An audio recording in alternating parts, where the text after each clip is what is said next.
आपका स्वागत है। हम खड़े हैं डोंगरी चैनल के ऊपर। 29 अप्रैल को जो लोकसभा चुनाव लड़ा जाएगा मुंबई शहर में और 23 मई को जो है उसका रिजल्ट बताया जाएगा। हमारे साथ में कुछ लोग मौजूद है डोंगरी चैनल के, यहाँ के रहवासी है वो। हम उनसे बात करेंगे चुनाव के बारे में। सर, बॉम्बे प्रेस में आपका स्वागत है। आपका शुभ नाम? सैयद हसन। हसन जी, जैसा कि मुंबई शहर में जो 29 अप्रैल को जो है चुनाव है और शिवसेना से खड़े हैं अरविंद सावंत साहब और कांग्रेस से खड़े हैं मिलिंद देवरा जी, तो इस बारे में आप क्या बताना चाहोगे? इस बारे में मुझे ये साल 2019 के चुनाव में लोकसभा इलेक्शन मुंबई साउथ के दोनों party neck to neck fight करेगी वोट के लिए और दोनों पार्टी में से कोई भी एक पार्टी जीत सकती है। लेकिन मुझे उम्मीद है कि मिलिंद देवरा को इस बार आने का मौका मिलेगा और पब्लिक उनको लेके आएंगे। अच्छा, गए टाइम जो इलेक्शन हुआ था, लोकसभा चुनाव हुए थे, उस टाइम पे मिलिंद देवरा को क्यों नहीं चुना गया? इस बारे में क्या जानकारी दोगे आप? हो सकता है मिलिंद देवरा से कुछ गलती हुई होगी कि लोगों ने उन्हें नहीं चुना। इस बार मिलिंद देवरा जो गलती पहला 5 साल में कर चुके हैं वो अब नहीं करेंगे और जो काम है पब्लिक का वो करके दिखाएंगे। और मैं उम्मीद करता हूँ लोगों से कि उन्हें चुन कर ले आए और उनको वोट देकर कामयाब करें। अच्छा, आपको क्यों लगता है कि मिलिंद देवरा जी ही जीत के रहेंगे और इस बारे में क्या बताना चाहोगे आप? क्योंकि पिछले तीन साल से यानी पिछले के 3 साल वोट 2009, 2014 में उनका वालिद साहब मुरली देवरा साहब इस इलाके से जीत के आए हुए हैं और लोग यही प्रीफर करेंगे कि इस साल भी उन्हें जिताए और उसी तरीके से वो काम करेंगे जिस तरीके से उनका वालिद साहब मुरली देवरा साहब ने काम किया मुंबई साउथ मुंबई से। अच्छा, इस बार किसकी सरकार चाहोगे, राहुल गांधी की सरकार या मोदी की सरकार? मैं इस बारे में तो बता नहीं सकता हूँ, लेकिन हिंदुस्तान के आवाम और जनता के हाथ में है कि किसे पीएम बनाए और किसे ना बनाए।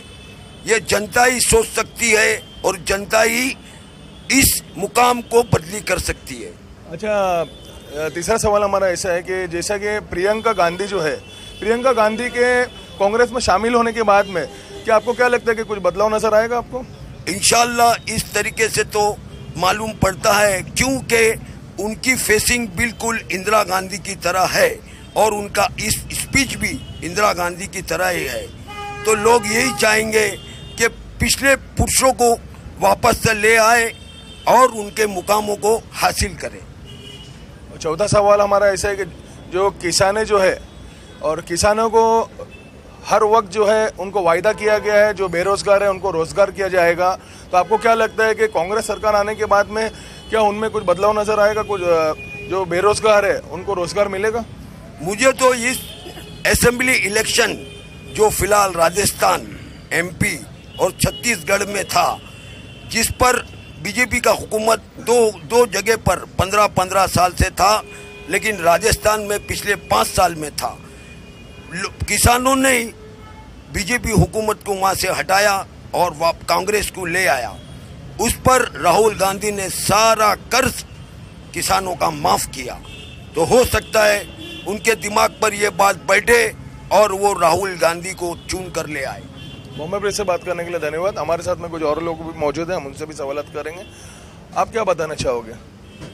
मैं ये बताना चाहूँगा कि आज जो पूरा शोर मचा है कि बीजेपी ने बहुत कुछ किया है, तो बीजेपी ने 5 साल के अंदर किया और कांग्रेस जो है, कांग्रेस ने 60 साल में किया है। जब हमें आज़ादी मिली थी, आज़ादी के बाद में हम एक सुई तक नहीं बना सकते थे और आज जो है कांग्रेस 2009 तक के कांग्रेस ने बहुत कुछ किया है काम। आज जितना डेवलपमेंट कांग्रेस ने किया है, बीजेपी के बस की बात नहीं है करना इतनी।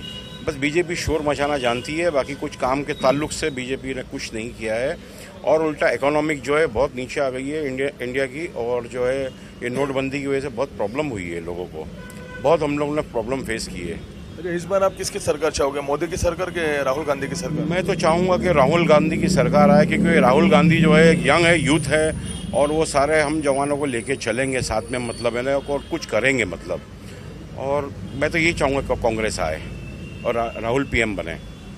हमारे साथ और भी लोग मौजूद। आपका शुभ नाम? मिर्ज़मान खान। थोड़ा इधर आएंगे। तो आप क्या कहना चाहोगे, क्या बोलना चाहोगे आप?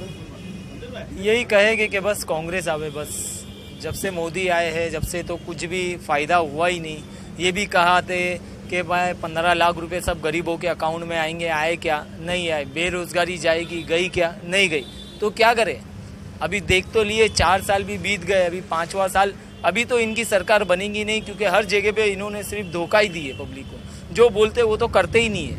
ये बतावे कि भाई यहाँ ये होएगा, वो होएगा, होता ही नहीं है। अब तो सिर्फ कांग्रेस की ही सरकार आएगी। और राजीव गांधी तो क्या पढ़े लिखे, एजुकेशन है, तो इनको हर एक चीज़ के बारे में मालूम है। तो ये बताएंगे कि भाई इन्होंने सोचे होंगे कि जो भी गरीब है उनका कैसा भला करे। तो अभी बस वही सोच रहे, बस अभी सरकार कांग्रेस की ही चाहिए। अच्छा, आपको क्यों लगता है कि कांग्रेस सरकार आने के बाद में कुछ बदलाव नजर आएगा और बीजेपी के टाइम पे नजर नहीं आया आपको? क्यों? क्योंकि ये 4 साल तो ये बैठे हुए हैं तख्त पे। इन्होंने क्या बदलाव लाए ये तो दिखा है। खाली पब्लिक को परेशान करे, नोटबंदी करे, उसमें परेशान करे, दुनिया का घोटाला करे। क्या नहीं करे होंगे लोगों ने? आम जनता, गरीब, हम जैसे खाने पीने वाले तो मर गए लोगों की वजह से। रोजी रोटी किसी के पास नहीं है आज। हर कोई तकलीफ में। क्या करेंगे? अभी जो नई जो पीढ़ी है हम लोग जैसी, वो क्या करेंगे? अब इतने तकलीफ में आगे लेके पूछो मत।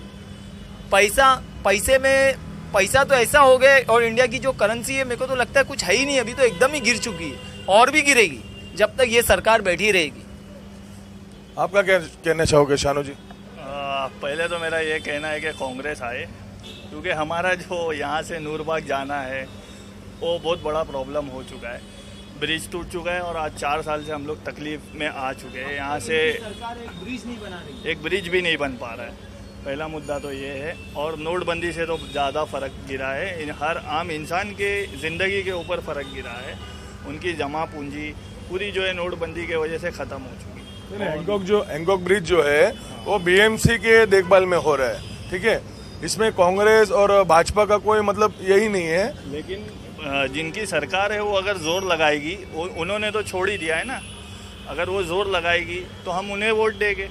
हमें उनसे फ़ायदा ही नहीं है तो हम क्या वोट देंगे? अच्छा, कांग्रेस आने के जब कांग्रेस पहले जो थी, कांग्रेस की सरकार थी, उसमें क्या आपको ऐसा नज़र आया कि आप कांग्रेस चाह रहे हो?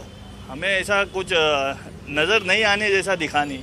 हमें सब चीज़ कांग्रेस की सरकार में नज़र आई और बाकी तो कुछ नहीं नज़र आई। मतलब आपका बोलने का मतलब जैसा महंगाई है ना, ये सब पहले इतना नहीं था। हाँ, महंगाई तो इंटरनेशनल लेवल पे डिपेंड होती है। और जो कि है अपना डॉलर्स, उसके कंपैरिजन में जैसा करेंसी गिर चुकी है, इंटरनेशनल मार्केट में जैसा पेट्रोल के भाव बढ़ चुके हैं, गैस के, यानी हर चीज़ के भाव एकदम शूट हो चुके हैं। और फिर भी मोदी यानी कुछ जम नहीं रहा है। और यानी उस तरीके से हमारी सैलरी है, ये है, सारे यानी कुछ ना के बराबर है। कुछ बचना भी बहुत मुश्किल की बात हो चुकी है। ठीक है, बॉम्बे प्रेस से बात करने के लिए धन्यवाद। हम और भी कुछ लोगों से बात करेंगे। बॉम्बे प्रेस को लाइक, शेयर एंड सब्सक्राइब कीजिए तेज़ ताज़ा खबरों के लिए।